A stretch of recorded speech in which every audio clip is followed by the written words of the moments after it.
Meu ex riu no tribunal, até eu revelar minha fortuna de 15 milhões. Eu sou Sarah, tenho 29 anos, e estou sentada neste tribunal assistindo meu marido de 6 anos rir enquanto assina nossos papéis de divórcio. Michael sempre achou que eu era apenas uma garota ingênua de cidade pequena, sem ambição real. Mal sabia ele que, enquanto me traía com uma colega de trabalho, eu estava construindo um império bem debaixo do seu nariz. O juiz está prestes a ler minha declaração financeira, e mal posso esperar para ver aquele sorriso convencido desaparecer do rosto dele. Antes de contar como a expressão do meu quase ex-marido mudou completamente, me diga de onde você está assistindo, e clique em curtir e se inscrever se você já teve que se defender quando ninguém esperava que você fosse capaz. Eu era uma garota de cidade pequena do Tennessee que se mudou para Nashville para estudar contabilidade na Vanderbilt University. Eu tinha grandes sonhos de trabalhar em finanças corporativas, apesar da minha origem humilde. Meus pais sempre me ensinaram o valor do trabalho duro e de economizar dinheiro, lições que seriam valiosas anos depois. Conheci Michael em uma cafeteria perto do campus universitário. Eu estava estudando para um exame de análise financeira quando ele se aproximou da minha mesa. Ele era um estudante de direito do 3º ano, de uma família tradicional de advogados de Nashville, e irradiava a confiança que só vem de nunca ter se preocupado com dinheiro um único dia na vida. Você tem potencial, só precisa da orientação certa. Foram suas primeiras palavras, olhando para meu livro de contabilidade espalhado na mesa. Na época, achei que fosse um elogio. Agora percebo que foi tanto um insulto quanto uma prévia de todo o nosso relacionamento. Ele parecia perfeito, ambicioso, charmoso, bem-sucedido e aparentemente interessado em mim. Apesar da minha origem comum, nosso romance foi um vendaval. Michael me levava a restaurantes que eu nunca poderia pagar, viagens de fim de semana para Gatlinburg e me apresentou a um estilo de vida que eu só tinha visto em filmes. Mas desde o começo, ele estava sempre melhorando meus gostos e círculo social. Criticava minhas roupas da Target, sugeria que eu cortasse o cabelo de forma mais sofisticada e fazia comentários sutis sobre meus amigos da faculdade terem visão limitada do mundo. Eu ganhava um salário modesto trabalhando meio período como assistente de contabilidade em uma pequena empresa. Amava meu trabalho, os desafios analíticos e a satisfação de ver os números se encaixando perfeitamente. Michael, porém, chamava aquilo de meu pequeno emprego e frequentemente sugeria que eu nem precisava trabalhar. Por que se cansar por migalhas quando eu posso te dar tudo o que você precisa? Dizia, sem entender que minha carreira era mais que dinheiro, era minha identidade e independência. Depois de 18 meses de namoro, ele propôs durante um fim de semana romântico em Gatlinburg. O anel era deslumbrante, o champanhe caro, e o momento perfeitamente orquestrado para causar impacto. Várias pessoas no restaurante até aplaudiram. Parecia um conto de fadas, e eu disse sim sem hesitar. Nosso casamento foi uma cerimônia íntima em Savannah, Geórgia.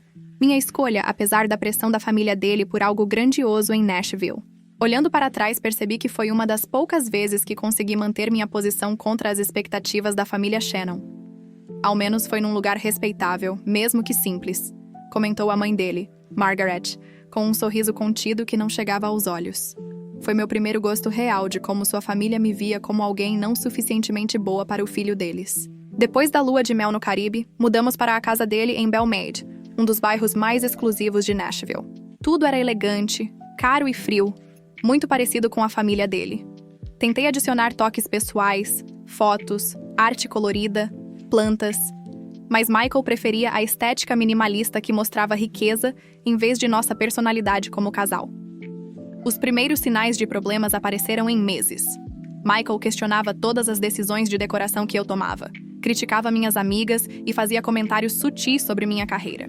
Contabilidade é tão comum, disse uma vez após conhecer alguns colegas meus. Você tem potencial para ser excepcional, mas está desperdiçando isso em contabilidade para empresas que ninguém conhece. Tentei me encaixar no círculo social dele, as esposas de outros advogados e executivos que passavam os dias em spas ou planejando eventos beneficentes. Eram cordiais, mas nunca me senti realmente aceita. Ouvi uma delas numa festa dizendo que eu era só o experimento do Michael com a classe média. Em vez de me defender, Michael sugeriu que eu me esforçasse mais para me adaptar. Eles só precisam ver que você está fazendo um esforço para se adaptar ao nosso estilo de vida, explicou, como se minha identidade fosse algo a ser moldado e corrigido. Aqueles primeiros anos foram uma mistura confusa de luxo e solidão, sendo presenteada com coisas caras, mas sentindo meu valor pessoal diminuir. Eu estava lentamente me tornando o que Michael queria, uma esposa troféu que refletisse bem sobre ele, enquanto a mulher independente e criativa que eu fora desaparecia. 2 anos de casamento, as tensões que estavam submersas começaram a explodir. Michael sempre foi exigente com nossas finanças, mas seu comportamento tornou-se cada vez mais controlador. Apesar das contas conjuntas, ele questionava cada compra minha, enquanto gastava sem discutir altos valores consigo mesmo. Você realmente precisava de outro conjunto de livros de desenvolvimento profissional? Perguntava, examinando o extrato do cartão. Gastou milhares em um novo clube de golfe e relógios. Caro sem pestanejar. Gradualmente, me vi isolada dos amigos e da família. As visitas aos meus pais no Tennessee tornaram-se raras porque Michael sempre tinha uma desculpa. Evento de trabalho, jantar com clientes ou simplesmente que o Tennessee rural era muito provinciano para seu gosto. Minhas amigas da faculdade pararam de ligar depois que Michael deixou claro que elas não eram sofisticadas o suficiente para sua casa. Sua amiga Jéssica perguntou se nosso vinho era da Califórnia. Ele zombou após um jantar que organizei. Como se servíssemos vinho nacional para convidados. É constrangedor, Sarah. Minha carreira, que antes era motivo de orgulho, virou campo de batalha constante. Quando recebi uma promoção para contadora sênior, Michael não apoiou. Vale a pena o aumento modesto pelo tempo extra longe de casa? Estamos planejando ter filhos em breve, lembra? Para mim, isso era novidade. Sempre que eu mencionava filhos, ele dizia que o momento não era certo. Foi quando descobri minha paixão por consultoria financeira. A empresa onde trabalhava expandia serviços, e me ofereci para aprender planejamento estratégico e consultoria. Descobri ter talento natural para entender padrões de investimento e criar estratégias que geravam resultados reais. Empolgada, compartilhei com Michael meu sonho de abrir minha própria consultoria boutique. A resposta dele foi devastadora. Sarah, seja realista.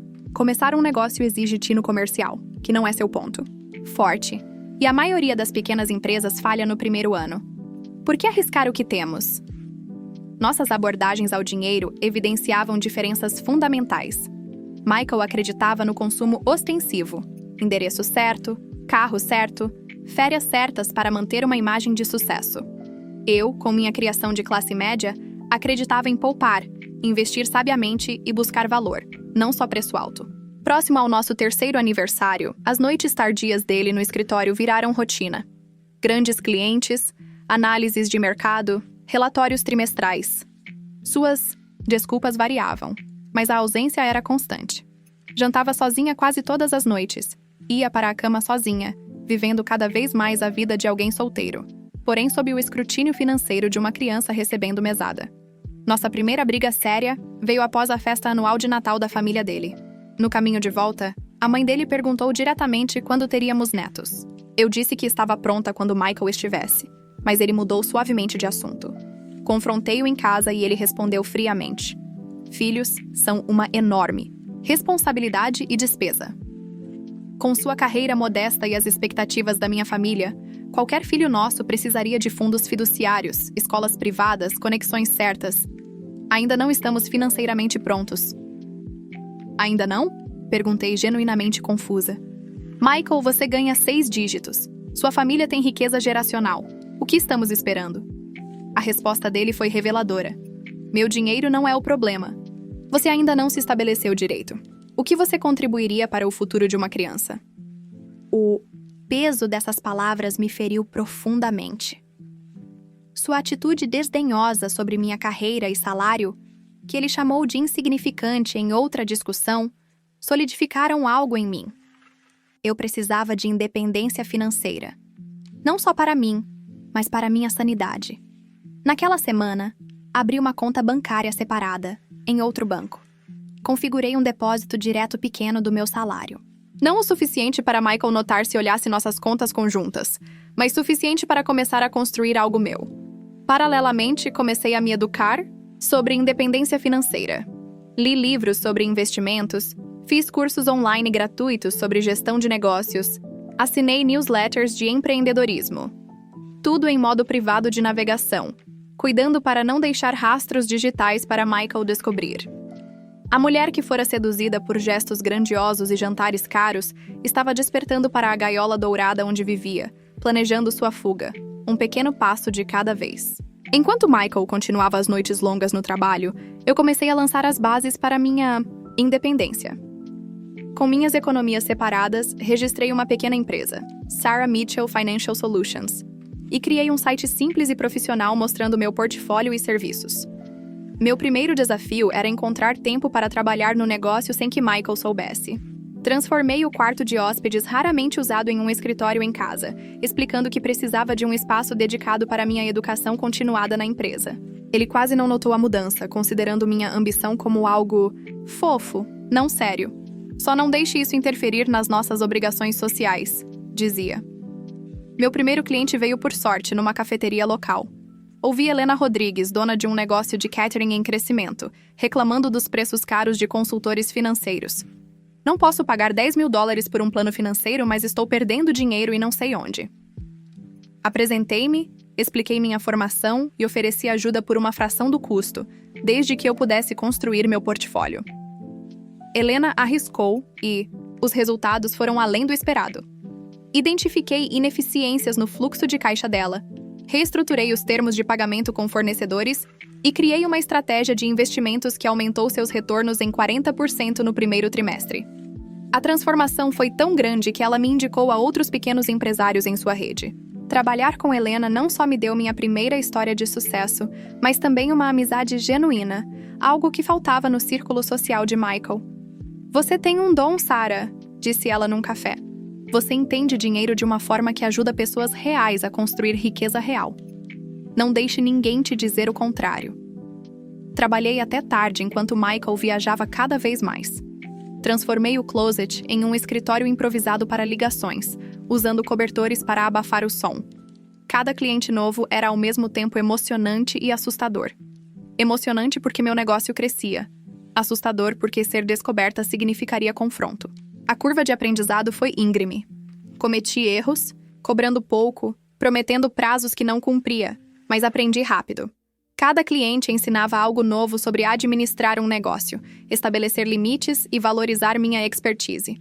Usei minhas economias para investir em softwares essenciais e certificações, escondendo as despesas entre contas domésticas ou pagando em dinheiro.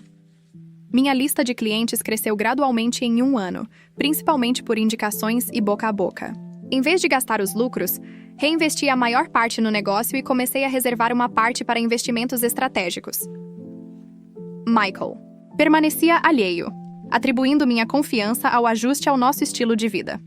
Um momento decisivo foi quando trabalhei com uma fundadora de startup tech, cuja reestruturação financeira ajudou a garantir uma grande rodada de investimentos.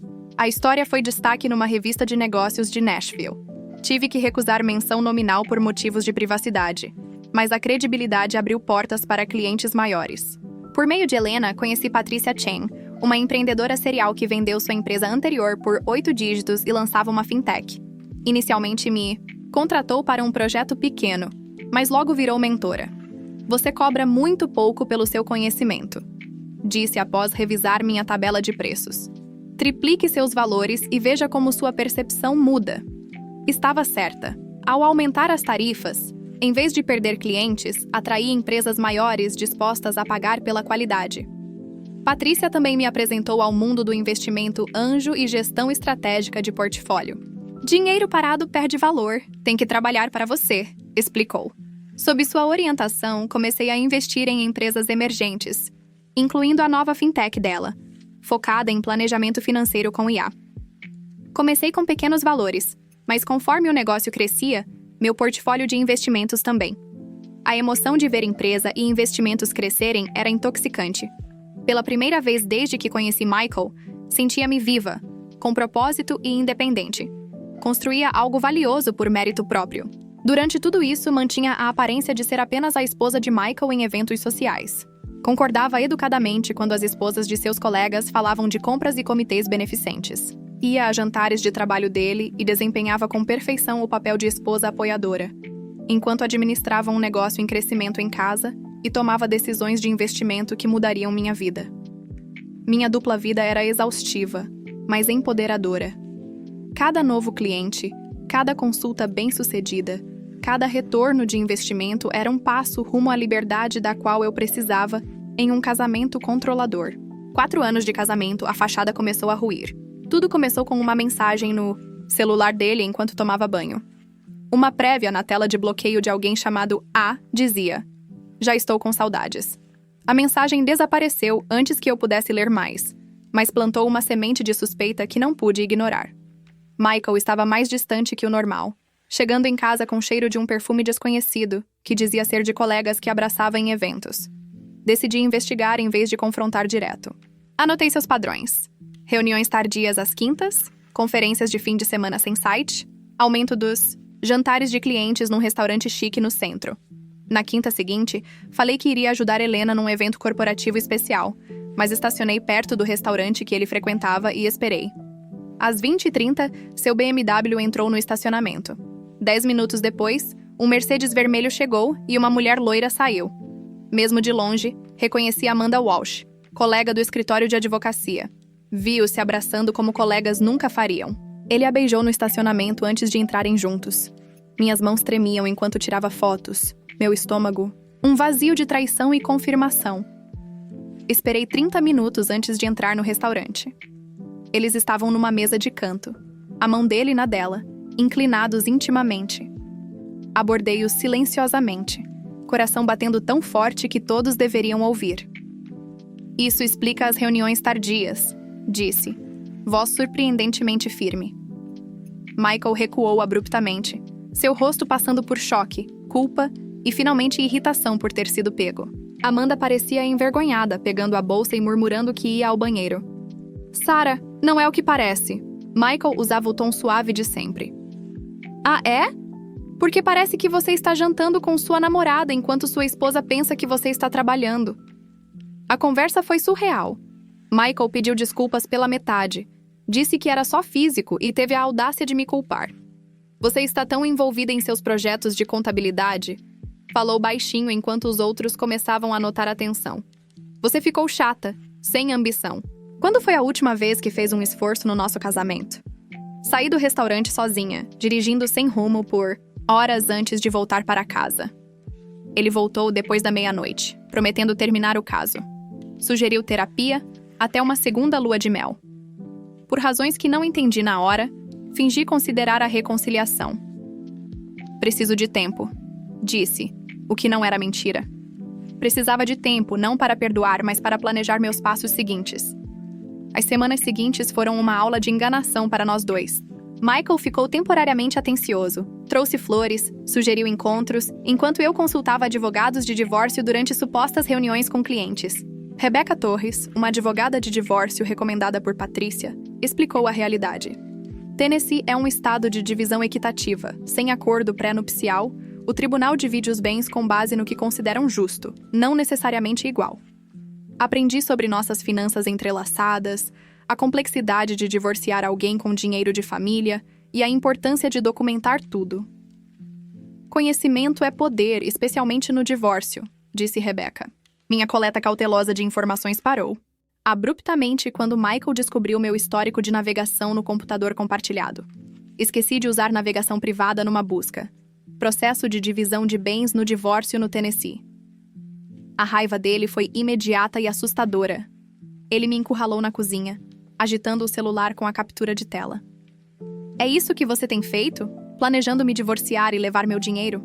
Você vai ficar sem nada. Minha família e seus advogados vão garantir isso." Fiquei calma, o que só o enfureceu mais. "Não estou planejando nada, Michael. Só pesquisei depois do que aconteceu. Você não faria o mesmo?" Parecia abalado, mas a ameaça ficou no ar. Naquela noite, mudei todos os documentos importantes do meu negócio para armazenamento em nuvem seguro e comecei a transferir registros digitais para drives guardados num cofre que Michael não sabia. A descoberta final veio 3 semanas depois. Organizava o armário, tarefa que Michael nunca fazia, e achei um recibo de joias dentro dos sapatos sociais dele. Era da Tiffany & Co., datado de 2 meses antes, por uma pulseira de diamantes que custou quase $12.000. Eu nunca tinha recebido um presente assim.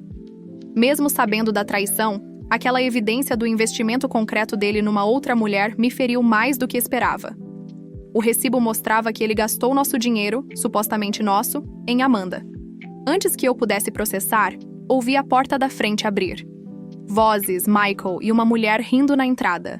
Fiquei congelada no armário enquanto entravam no quarto, claramente sem esperar que eu estivesse em casa de dia. Saí e encontrei Michael e Amanda abraçados aos pés da nossa cama, a cama que dividimos por 4 anos.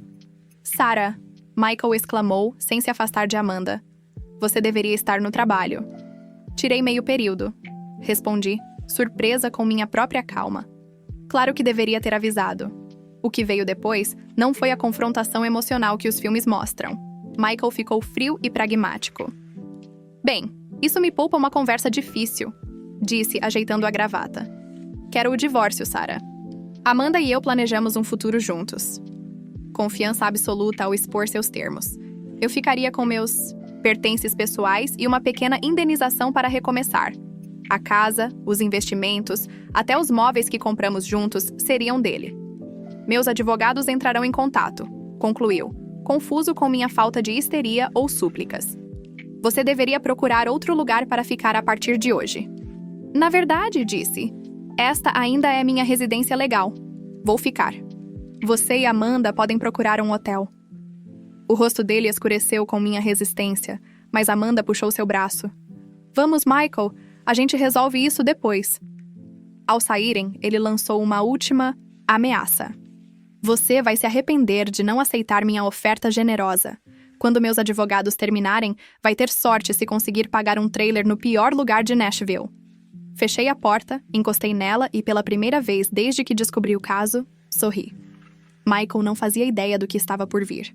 No dia seguinte, ele tirou a maior parte das roupas e pertences da casa. Troquei as fechaduras à tarde, algo legalmente questionável, mas me deu tempo para documentar os bens antes que ele levasse algo valioso. A suposição de Michael sobre minha ingenuidade financeira ficou clara na primeira proposta de acordo enviada pelo advogado dele. Pagamento único de $50 mil e 6 meses de despesas. Em troca, eu renunciaria a qualquer reivindicação sobre outros bens, inclusive a casa que ajudei a mobiliar e manter por 4 anos. Ele está testando as águas, explicou Rebecca. Acha que você não conhece seus direitos nem o real valor dos bens conjugais. Com a orientação dela, recusei formalmente a oferta e comecei o processo de descoberta financeira. Esse processo legal exige que ambas as partes revelem todos os bens e dívidas. A resposta de Michael foi atrasar e confundir a cada passo. Tática padrão, disse Rebecca. Querem drenar seus recursos e paciência para que aceite menos do que merece. O que Michael não sabia é que eu não dependia só das informações dele. Eu monitorava nossas finanças conjuntas há anos, inclusive contas que ele pensava que eu desconhecia. E tinha meus próprios recursos crescentes que ele não conhecia. Após análise cuidadosa e consulta com Rebecca, decidimos estrategicamente reter temporariamente a real extensão do meu negócio e investimentos nas primeiras fases da negociação. A lei do Tennessee considera negócios iniciados durante o casamento como bens conjugais, mas Rebecca viu uma exceção. Michael desencorajou ativamente o negócio e não deu nenhum apoio financeiro. Vamos revelar tudo na hora certa, garantiu. Por enquanto, deixo acreditar em sua própria narrativa sobre você. Enquanto o processo legal avançava lentamente, Michael iniciou uma ofensiva social. Amigos em comum começaram a evitar minhas ligações. Convites para eventos secaram. Até os vizinhos, antes amigáveis, ficaram frios e formais. Soube depois que Michael espalhou histórias de que eu havia traído, que estava instável mentalmente e que ele se divorciava apesar dos esforços. Nos círculos onde o nome da família dele pesa, essa versão foi aceita sem questionamento. A dor do exílio social foi aguda. Pessoas com quem eu compartilhava feriados, comemorações e confidências desapareceram da minha vida por causa das mentiras dele, exceto Helena e Patrícia, que nunca vacilaram. Quem acredita em fofoca sem ouvir os dois lados não merece sua energia, disse Helena num dia difícil, enquanto comíamos croissants na cozinha dela. Foque em construir sua nova vida, não em lamentar a antiga. As tentativas de intimidação de Michael aumentaram. Chamadas à noite com ameaças veladas. Vou fazer você nunca mais trabalhar nesta cidade. E até a ameaça de denunciar minha empresa por irregularidades fiscais. Ameaça vazia, pois minhas finanças eram meticulosamente documentadas. A família dele também pressionava. A mãe dele, Margaret, ligou para conversar. Sempre soubemos que você não era boa para Michael, disse com condescendência. Mas aceitamos porque ele escolheu você. Não complique, Sarah. Aceite o que está sendo oferecido e siga com dignidade. Mantive a compostura, habilidade que aperfeiçoei nos anos de desdém sutil nos encontros da família Shannon. Obrigada pela preocupação, Margaret. Vou seguir o conselho do meu advogado. A arrogância de Michael começou a jogar contra ele.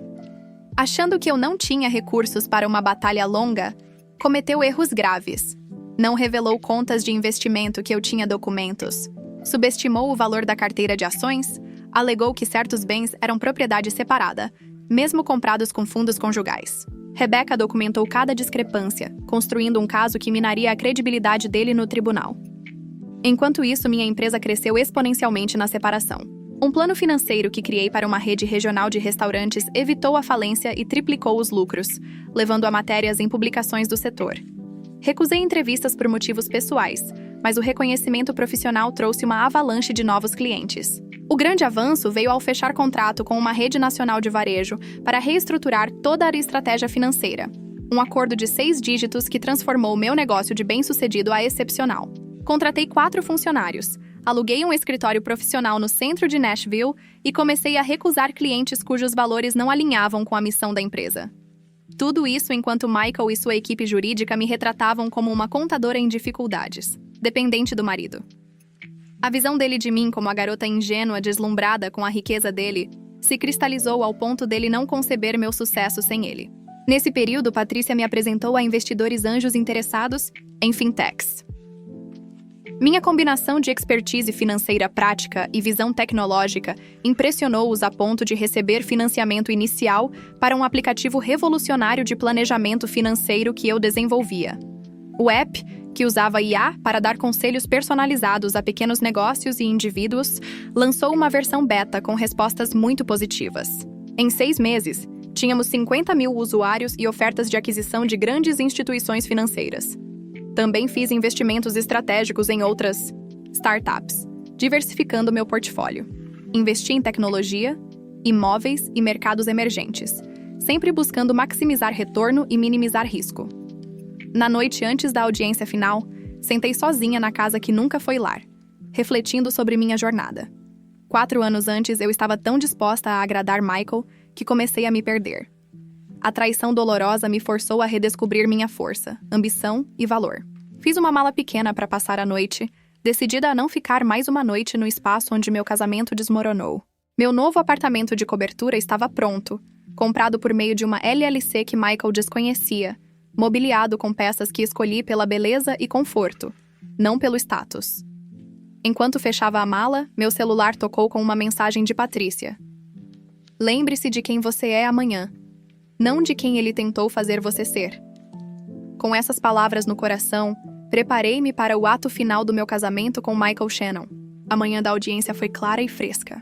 Vesti um terno azul marinho, conservador mas confiante, com uma única joia, um pequeno pingente de diamante dado por Helena e Patrícia para marcar o 2º aniversário da empresa. Seu diamante da independência, disseram. Cheguei ao tribunal 30 minutos antes, como Rebecca recomendou. Michael já estava lá, elegante num terno cinza escuro, com seu advogado David Harrison, sócio sênior de um dos escritórios mais prestigiados de Nashville, conhecido por acordos agressivos a favor dos ricos. Michael sorriu ao me ver, cochichou algo para David que os fez rir. A confiança dele era palpável.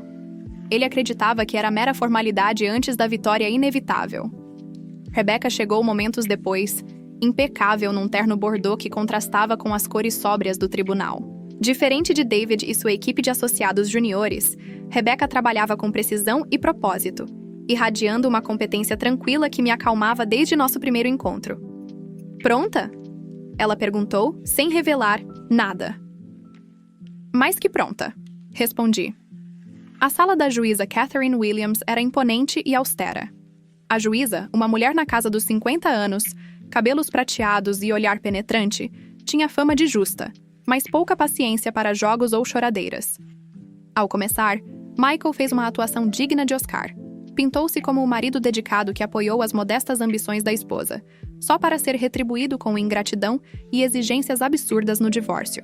Quero uma resolução justa, meritíssima, disse com voz modulada para transmitir desapontamento razoável. Ofereci à senhora Shannon um acordo generoso para que ela mantenha um estilo de vida confortável enquanto reconstrói a carreira. David apresentou o caso para a divisão de bens, destacando a riqueza da família de Michael como propriedade separada, minimizando minhas contribuições e sugerindo que a casa, comprada principalmente com os ganhos dele, deveria continuar dele. Mantive a compostura, sem reagir às mentiras. A juíza Williams olhava para mim ocasionalmente, expressão indecifrável. Quando foi hora de assinar o decreto inicial de divórcio, que separava nosso estado civil, enquanto as questões financeiras eram finalizadas, Michael fez um espetáculo. Assinou com pompa, riu ao terminar e, ao voltar para o lugar, cochichou perto de mim. Aproveite para voltar para a fazenda dos seus pais. A apresentação de Rebecca começou metódica, em nítido contraste com os argumentos teatrais de David. Ela apresentou evidências das fraudes financeiras de Michael durante o casamento. Contas ocultas, gastos extravagantes com Amanda, padrão de controle financeiro. Meritíssima, disse Rebecca. O Sr. Shannon não foi transparente quanto ao total de bens conjugais, como exige a lei do Tennessee. Apresentou documentos com contas que ele não revelou, incluindo datas, números e saldos aproximados. Michael se mexeu desconfortável. O sorriso convencido deu lugar a olhares nervosos para David. David pediu um intervalo breve, que a juíza negou. Acredito que devam continuar, doutor. Estou especialmente interessada nestes bens não declarados. A tensão na sala aumentou enquanto Rebecca desmontava as mentiras financeiras de Michael. A expressão da juíza ficou mais severa conforme as provas cresciam. Além disso, meritíssima, continuou Rebecca, solicitamos que o tribunal considere a propriedade separada da senhora Shannon, estabelecida durante o casamento sem contribuição do Sr. Shannon. Esse era o momento que havíamos preparado. A juíza olhou das anotações e pediu detalhes. A senhora Shannon criou uma empresa de consultoria financeira durante o casamento. O Sr. Shannon não só não apoiou, como desencorajou e menosprezou suas ambições, conforme mostram estas comunicações. Rebecca mostrou e-mails e mensagens onde Michael tratava meu negócio como hobby e desestimulava meus objetivos empreendedores. A juíza analisou os documentos e me dirigiu a palavra pela primeira vez. Senhora Shannon, o tribunal exige divulgação financeira completa de ambas as partes. A senhora já entregou todas as informações sobre seu negócio? Ainda não, meritíssima, respondi conforme planejado. Entreguei para a juíza um envelope lacrado com a declaração financeira completa, o documento que estrategicamente guardamos para este momento. Solicito que analise a declaração da senhora Shannon antes de decidir sobre a divisão dos bens, disse Rebecca. A juíza abriu o envelope e leu em silêncio, sobrancelhas levemente erguidas, o único sinal de surpresa da juíza composta. Após o que pareceu uma eternidade, ela levantou o olhar. Para registro, vou ler o resumo dos bens da senhora Shannon. Meu coração disparou. Sarah Mitchell, Financial Solutions, empresa de consultoria financeira criada há 3 anos. Valor atual, baseado em receita, contratos e propriedade intelectual, $2.100.000. Michael levantou a cabeça, descrença quase cômica no rosto. Portfólio de investimentos, incluindo ações de tecnologia, imóveis e startups, $11.900.000. Michael apertou a mesa, nós dos dedos brancos. Imóveis, 2 propriedades adquiridas nos últimos 18 meses, avaliadas em $1.200.000. Michael parecia fisicamente mal, rosto pálido e corpo rígido de choque. David sussurrava freneticamente, mas Michael parecia incapaz de assimilar. Total de bens declarados, $5.200.000, concluiu a juíza. A sala ficou em silêncio. Michael me encarava como se visse uma estranha. Naquele instante não senti triunfo nem vingança, só um profundo alívio, por a verdade estar nos autos. A juíza quebrou o silêncio. Sr. Shannon, deseja revisar alguma das suas declarações anteriores sobre a dependência financeira da Sra. Shannon? Michael parecia sem palavras. David levantou-se rápido. Meritíssima, desconhecíamos esses bens. Argumentamos que, por terem sido adquiridos durante o casamento, o Sr. Shannon tem direito a uma parte justa. Rebecca estava preparada para essa defesa. Meritíssima, chamamos atenção para a cláusula 15 do acordo pré-nupcial, assinado por ambas as partes. Antes do casamento. Qualquer empresa criada por um dos cônjuges durante o casamento sem investimento financeiro do outro será considerada propriedade separada em caso de divórcio. Esse era nosso trunfo. Ao revisar o acordo anos depois, Rebecca descobriu a cláusula que os próprios advogados de Michael incluíram, provavelmente para proteger os futuros negócios dele. Mas a redação vale igualmente para o negócio da senhora Shannon, que foi construído sem contribuição financeira do Sr. Shannon. A juíza leu a cláusula e assentiu lentamente. A redação é clara. Senhora Torres, continue. Rebecca explicou como construir a empresa do zero, usando minhas economias e reinvestindo lucros, enquanto Michael desencorajava meus esforços. Apresentou depoimentos de clientes e mentores confirmando minha independência e tino empresarial.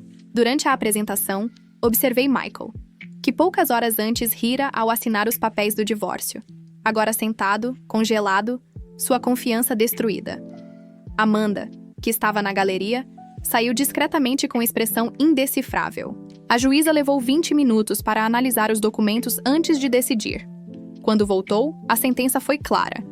Com base nas provas e no acordo pré-nupcial, o tribunal reconhece Sarah Mitchell Financial Solutions e o portfólio de investimentos como propriedade separada exclusiva da senhora Shannon. Michael soltou um som estranho, entre um suspiro e um protesto. Além disso, a juíza continuou. Dado o não cumprimento do Sr. Shannon em revelar os bens conjugais conforme a lei, o tribunal tende a dividir o restante dos bens de forma mais favorável à senhora Shannon. O restante da sentença foi um borrão de termos legais, mas o resultado era claro. Ficaria com o negócio, os investimentos e os imóveis. A casa seria vendida e o lucro dividido conforme a fórmula da juíza, fortemente a meu favor. Ao nos levantarmos, Michael veio até mim, seu advogado tentando segurá-lo. Você planejou tudo isso, sussurrou, rosto contorcido de raiva e humilhação. Todos esses anos você só esperava me derrubar. Olhei para o homem que amei, agora um estranho consumido pela própria narrativa de vítima. Não, Michael. Eu construí algo enquanto você destruía o que tínhamos. Essa é a diferença entre nós. Rebecca me guiou gentilmente para fora, deixando Michael sozinho na sala vazia, seu complexo de superioridade em escombros. Sair do tribunal naquele dia foi mais libertador que vitória. O peso das mentiras dele e do meu segredo necessário se dissipou a cada passo descendo aquelas escadas de mármore. Hoje minha empresa cresceu internacionalmente. Meus investimentos continuam a crescer e criei uma fundação para ajudar mulheres a conquistar independência financeira. Michael tentou reconciliação ao saber do meu patrimônio. Mas eu já era outra mulher, muito além da que buscava a aprovação dele. Se você está assistindo e enfrenta sua própria encruzilhada de subestimação ou traição, lembre-se, às vezes o que parece um fim é, na verdade, um novo começo. Seu valor não é definido pela incapacidade de alguém de reconhecê-lo. Já provaram que você era capaz quando duvidaram? Compartilhe sua história nos comentários. Se esta história tocou você, curta, inscreva-se e compartilhe. Compartilhe com alguém que precisa ouvir que seu valor não é definido pela percepção alheia. Obrigada por ouvir minha jornada. E lembre-se, às vezes, perder o que você achava que queria leva direto ao que você realmente merece.